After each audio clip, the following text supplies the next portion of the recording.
இந்த பஸ் வசதி இல்லாமல் நாங்கள் 3 கிலோமீட்டர் நடந்து போகிறாப்புல வந்துச்சு. இந்த பஸ் வசதி வரவும் நாங்கள் இப்போ சந்தோஷப்படுறோம். மனு கோரிக்கை வச்சோம், அதை நிறைவேற்றி இன்னைக்கு எங்கள் ஊருக்கு பஸ் வந்திருக்கு.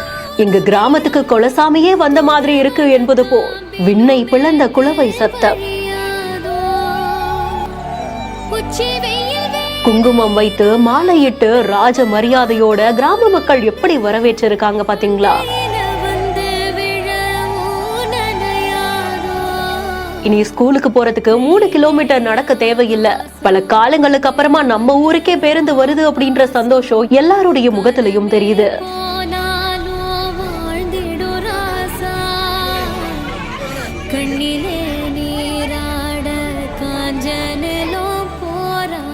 ராமநாதபுரம் மாவட்டம் முதுகுளத்தூருக்கு பக்கத்துல கிருஷ்ணாபுரம் அப்படின்ற ஒரு கிராமம் அமைஞ்சிருக்கு. இங்க ஏராளமான குடும்பங்கள் வசிச்சுட்டு இருக்கிறதா சொல்றாங்க. ஆனா பல காலங்களா இங்க தனியார் பேருந்தோ இல்ல அரசு பேருந்தோ இந்த வழியா செல்றது இல்லையாமா. இந்த நிலையில தான் அமைச்சர் ராஜகண்ணப்பன் அவர்கள் கிட்டையும் தங்கள் ஊருக்கு பேருந்து வேணும் அப்படின்ற மாதிரியான கோரிக்கையை முன் வச்சிருந்திருக்காங்க.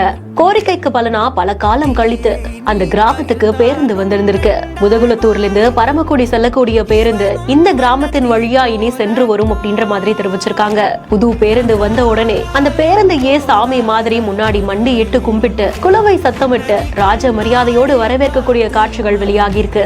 இந்த செய்தி பத்தினா உங்களுடைய கருத்துக்களை கமெண்ட் செக்ஷன்ல சொல்லுங்க. மேலும் வீடியோஸ்க்கு பிஹைண்ட் நோட்ஸை ஃபாலோ பண்ணிக்கோங்க. செய்திகளை வழங்குவோர் GT ஹாலிடேஸ், பிருத்வி இன்னர்வேர்ஸ் மற்றும் மெட்வே ஹாஸ்பிட்டல்ஸ்.